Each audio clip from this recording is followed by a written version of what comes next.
Musta mga buddy? For today's video nga pala, bibirahin natin ay minanggahang manok, luya, and then ilagay ang balon-balunan. Inisa ko muna ito sa luya para medyo mawala ang lansa. Isunod na agad ang bawang at sibuyas.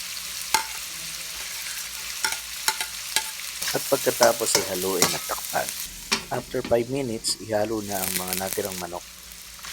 Imekos-mekos mo ulit at takpan. Hintayin kumulo hanggang sa lumabas ang kanyang sabaw.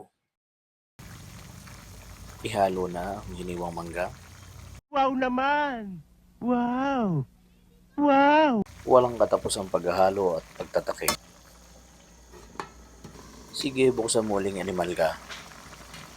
Turugin ang mangga hanggang sa lumapot ang sabaw.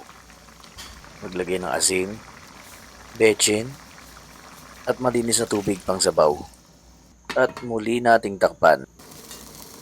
After 10 minutes, malambot na ang balon-balunan at laman. At nagdagdag na rin ako ng panimplang patis dito. Isang like and comment naman dyan mga buddy para alam ko naman kung saan nakarating yung lintik na video na ito.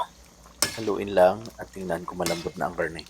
At sa wakas nga ay naluto rin ang ating minanggahang manok na pagkahaba-habang pagtatakip at paghahalo.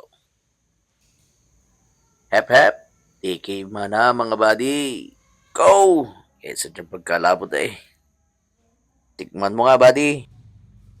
Yung! Nakajut pa si buddy Ugong!